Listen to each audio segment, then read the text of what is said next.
Suq tumani jo'grafik joylashuvining o'ziga xosligi bois hududimiz favqulodda vaziyatlar, sel va suv toshqinlari yuzaga kelishi ehtimoli yuqori bo'lgan mintaqa sanaladi. O'tgan yillardagi yuzaga kelgan favqulodda vaziyatlar, aholiga zarar yetkazgan tabiiy ofatlar bugun hammamizni ogohlik va hushyorlikka chorlashi tabiiy hol.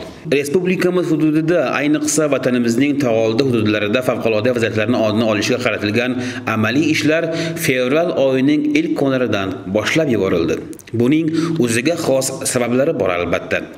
Ayni kunda tumanimizning tog'oldi hududlari tog' yon bag'rida joylashgan, sel kelishi ehtimoli yuqori bo'lgan mahalla va qishloqlarda Farg'ona viloyati favqulodda vaziyatlar boshqarmasi vakillari ishtirokida o'rganish ishlari olib borilmoqda. Sel va suv toshqini yuzaga kelishi ehtimoli bo'lgan hududlarda esa mavjud sel yo'llarini tozalash ishlari jadallik bilan olib borilmoqda. Tumanimizdagi Suq daryosi uzanlari, Malbut sel yo'li, Demursat sel yo'li, Hushyor asosiy, Sharqobod suv olish inshootlari holati o'rganilib, qilinishi lozim bo'lgan ishlarning rejasi tuzilib, favqulodda vaziyatlarni oldini olish bo'yicha zaruriy chora-tadbirlar ishlab chiqilmoqda. Bu yo'nalishda Suv xo'jalik nazorat davlat inspeksiyasi, gidrometeorologiya xizmati viloyat boshqarmasi, favqulodda vaziyatlar boshqarmasi va tuman bo'limi vakillari mustahkam hamkorlikda ish olib borishmoqda. Bu ishimizni mana tuman hokimining boshchiligidan Malbut qishlog'idan boshladik. Malbut qishlog'idagi barcha sel yo'llarini, mana shu to'lgan sel yo'llarini hashar yo'li bilan maxsus taktik o'quv mashqlarini o'tkazib, tozalash ishlarini olib borilmoqdamiz. Hozir bugungi kunda mana shu Malbut asosiy sel yo'lini 1200 metr joyini, ya'ni 1 kilometr 200 metr joyini bugun tozalaymizda.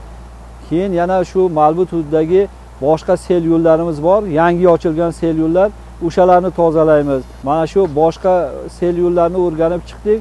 Ularni ham tozalash uchun hozir 3 ta o'quv nuqta qildik. 3 ta o'quv nuqta, ya'ni 3 ta sel yo'lida tozalash ishlarini tashkil qildik. Bu Toshqura sel yo'lida o'z texnikalarni jalb qildik, hamda Malbut qishlog'idagi Oqtosh sel yo'lini ham tozalash ishlarini, tadbirlarni davom etamiz. Mana shu ishlarimizdan asosiy maqsadimiz mana shu aholimizni sel suv toshqinlaridan himoya qilish, sel toshqinlarini xavfsiz va barqaror o'tkazib yuborishni ta'minlash, barcha ijtimoiy soha obyektlarini, yo'llarni, infratuzilma, boshqa kommunal sohadagi obyektlarni himoya qilish asosiy maqsadimiz. Viloyatimizning qo'shni Qirg'iziston Respublikasi anklav hududlarida Farg'ona tumanining Shohmardon, Yordon mahalla fuqarolar yig'inlari hududidagi aholini sel suv toshqinlaridan muhofaza qilish, mahalliy sel yo'llarini tozalash ishlari tashkil etish va muhandislik himoya tadbirlarini amalga oshirish maqsadida Farg'ona viloyat hokimligi mahalliy byudjet mablag'lari hisobidan ajratilgan 10 tonna dizel yoqilg'isi hamda bitta maxsus texnika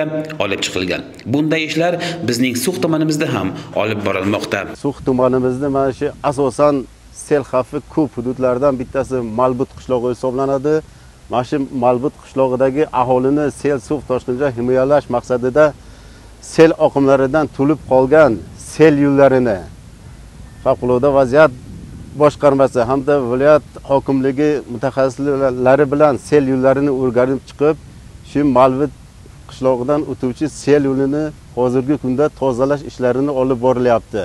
Mana Suq tumanimizda barcha sel yo'llarini, asosan aholiga xavf soladigan nimalarini, sel yo'llarini tozalab, qirg'og'ini mustahkamlab, shu aholimiz maqsad, shu aholimiz sel oqimlaridan zarar ko'rmaslik uchun barcha ishlarni bajaramiz.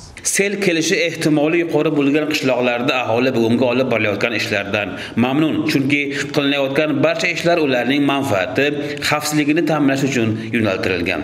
Mana shu Malbut qishlog'i Suq tumanida eng sel keladigan xavfli joy hisoblanadi qishloq. Mana shu kelib bilar tushidi, tozalashidi. Mana bahor payti bo'ldi. Mana qorlar erib, yomg'irli paytlar kelyapti. Shu sel kelib shu mahallaga bir ziyon yetmasligi uchun shu yerda bular tozalatib bizga yordam beryaptilar. Shu Malbut qishlog'idan minnatdorchilik izhor qilaman. Tumanimizning tog'oldi va tog'li hududlarida soha vakillari va hokimiyat xodimlari ishtirokida o'rganish ishlari davom etmoqda. Favqulodda vaziyatlar yuzaga kelishi mumkin bo'lgan hududlarga zaruriy texnika vositalarini jalb etish bo'yicha barcha choralar ko'rilgan.